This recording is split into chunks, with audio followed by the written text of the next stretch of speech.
ভুয়া ভোটার ইস্যুতে বিস্ফোরক অভিযোগ তৃণমূলের। স্বেচ্ছাসেবী সংগঠনের নাম করে ভোটারদের ডাটা কালেকশন ষড়যন্ত্র চলছে। বাড়ি বাড়ি গিয়ে উপহারের প্রলোভন দেখিয়ে তথ্য সংগ্রহের অভিযোগ। এমনকি তৃণমূলের নেতা মন্ত্রীদের হোয়াটসঅ্যাপ হ্যাকের অভিযোগ ঘাসফুল শিবিরের। দলের নেতাকর্মীদের সতর্ক করল তৃণমূল। হোয়াটসঅ্যাপ মারফত সার্কুলেশন দিয়ে সতর্ক করল তৃণমূল। ভুয়া ভোটার ইস্যুতে এবার বিস্ফোরক তৃণমূল। বাড়ি বাড়ি গিয়ে উপহারের প্রলোভন দেখিয়ে তথ্য হাতানোর অভিযোগ। স্বেচ্ছাসেবী সংগঠনের নাম করে ভোটারদের ডেটা কালেকশন ষড়যন্ত্র চলছে। বাড়ি বাড়ি গিয়ে উপহারের প্রলোভন দেখিয়ে তথ্য সংগ্রহের অভিযোগ। এমনকি তৃণমূলের নেতা মন্ত্রীদের হোয়াটসঅ্যাপ হ্যাকের অভিযোগ ঘাসফুল শিবিরের। দলের নেতাকর্মীদের সতর্ক করল তৃণমূল এবং হোয়াটসঅ্যাপ মারফত সার্কুলেশন দিয়ে সতর্ক করল ঘাসফুল শিবির।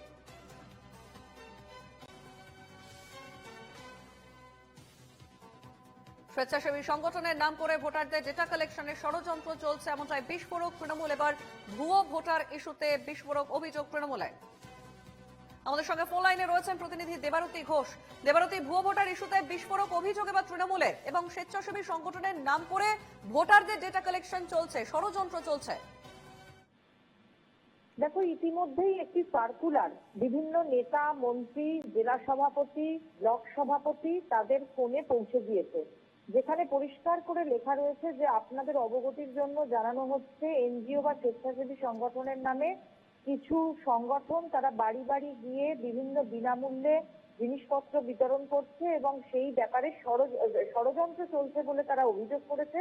এবং শুধু তাই নয়, আরো গুরুতর অভিযোগ রয়েছে যে নেতা মন্ত্রীরা যে হোয়াটসঅ্যাপ গ্রুপ ব্যবহার করেন, অর্থাৎ দলের কর্মীদের বিভিন্ন নির্দেশিকা দেওয়ার জন্য যে হোয়াটসঅ্যাপ গ্রুপগুলি তৈরি রয়েছে, সেই গ্রুপগুলির মধ্যে থেকে তারা তথ্য এবং খবর সংগ্রহ করার চেষ্টা চালাচ্ছে এবং সেই জন্য তাদেরকে সতর্ক থাকতে বলা হয়েছে এবং বলা হয়েছে যে এই ধরনের কোনো ইনফরমেশন যদি কোনো নেতা মন্ত্রী বা দলের ব্লক সভাপতি, জেলা সভাপতি কারুর কাছে এসে পৌঁছয়, তাহলে সঙ্গে সঙ্গে সংশ্লিষ্ট থানায় গিয়ে সেই সংস্থা বা কোনো ব্যক্তির নামে এফআইআর করার জন্য কড়া নির্দেশিকা আজকে এসএমএস মারফত পৌঁছে গিয়েছে, হোয়াটসঅ্যাপ মারফত পৌঁছে গিয়েছে দলের সমস্ত নেতাকর্মীদের কাছে। কারণ এই ধরনের একটা অভিযোগ তাদের কাছে এসেছে বলে তারা জানা যাচ্ছে এবং সেই জন্যই এই ধরনের একটা পদক্ষেপ তৃণমূল কংগ্রেসের পক্ষ থেকে নেওয়া হয়েছে। অর্থাৎ ভুয়ো ভোটার নিয়ে এর আগে অভিযোগের সরব হয়েছিল তৃণমূল কংগ্রেস এবং খোদ মুখ্যমন্ত্রী তিনি পর্যন্ত এই ভুয়ো ভোটার নিয়ে সরব হয়েছিলেন। হাতে কাগজ নিয়ে নেতাজি ইন্ডোরের সভা থেকে তিনি এই বিষয়টি নিয়ে সোচ্চার হয়েছিলেন। আর এবার আরো ষড়যন্ত্রের তথ্য সামনে আনলো তৃণমূল কংগ্রেস। তারা বলছে যে স্বেচ্ছাসেবী সংগঠনের নাম করে বিভিন্ন বাড়ি বাড়ি চলছে, ডেটা সংগ্রহের কাজ চলছে, বিনামূল্যে বিভিন্ন গিফট দিয়ে তাদের থেকে তথ্য সংগ্রহের চেষ্টা করছে এবং তৃণমূলের যে একেবারে কোর গ্রুপের হোয়াটসঅ্যাপ গ্রুপ রয়েছে, ইমেল রয়েছে, সেখানে পর্যন্ত বিভিন্ন প্রতিনিধি ঢুকে তথ্য সংগ্রহের চেষ্টা করছে বলে অভিযোগ করছে তৃণমূল কংগ্রেস। বেশ, ধন্যবাদ দেবারতী। আমাদের সঙ্গে ফোন লাইনে ছিলেন প্রতিনিধি দেবারতী ঘোষ।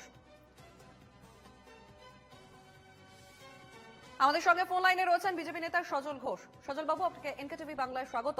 ভুয়ো ভোটার ইস্যুতে এবার বিস্ফোরক তৃণমূল এবং তারা জানাচ্ছেন যে স্বেচ্ছাসেবী সংগঠনের নাম করে ভোটারদের তথ্য হাতানোর অভিযোগ তুলছে তৃণমূল এবং বাড়ি বাড়ি গিয়ে উপহারের প্রলোভন দেখিয়ে এই তথ্য হাতানোর অভিযোগ তুলছে তৃণমূল।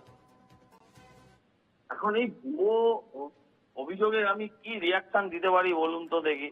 আজকের দিনে তথ্য কালেকশনের জন্য কি বাড়ি বাড়ি যেতে হয়? আজকের দিনে তথ্য কালেকশন করতে বাড়ি বাড়ি যেতে হয়? এমন বহু সংস্থা আছে যাদের কাছে 140 কোটি মানুষের ডেটা তাদের কাছে, হয়তো 4-10টা আপনি মোবাইল কোম্পানি খুললে ভারতবর্ষের প্রায় সমস্ত মানুষের ডেটা আপনি সেখান থেকে পেয়ে যাবেন। আধার কার্ডের যারা কাজ করছে তাদের কাছে পেয়ে যাবে। তো এই যুগে দাঁড়িয়ে কেউ বাড়ি বাড়ি যাবে কেন? যদি মনে করে যে আপনার ডেটা কেউ কালেকশন করবে, বাড়ি বাড়ি ছড়িয়ে যেতে লাগে। এবং সজল বাবু, এই অভিযোগও তৃণমূল তুলছে যে তৃণমূলের নেতামন্ত্রীদের হোয়াটসঅ্যাপও হ্যাক করা হচ্ছে। হ্যাঁ, এবং এই অভিযোগও তৃণমূল শাসক দলের তরফে এই অভিযোগও তোলা হচ্ছে যে তৃণমূলের নেতা মন্ত্রীদের নাকি হোয়াটসঅ্যাপও হ্যাক করা হচ্ছে। তার মানে হচ্ছে ওই গতকাল একটা ওদের কল বেরিয়েছিল না, যেটা আমি বার করেছি, যে ওদের টেলিফোনে একজন আরেকজনকে খিস্তি দিচ্ছে, বলছে তুই ক্রিম খাবি না আমি ক্রিম খাবো। এ ওকে গালি দিচ্ছে, বলছে তোর ঠ্যাং ভেঙে দেবো, বলছে তোর মাথা ভেঙে দেবো। এই কথাগুলো যাতে সাবধানে বলে সেই জন্য বলেছে, দলকে তো সাবধান করার জন্য ঘুরিয়ে এসব বলেছে। বেশ, ধন্যবাদ সজল বাবু। ফোন লাইনে ছিলেন বিজেপি নেতা সজল ঘোষ। আরো একবার জানাই, তৃণমূলের অন্তরের খবরও হাতিয়ে নেওয়ার অভিযোগ তুলছে তৃণমূল। দলের নেতা কর্মীদের সতর্ক করলো তৃণমূল, হোয়াটসঅ্যাপ মারফত সার্কুলেশন দিয়ে সতর্ক করলো তৃণমূল।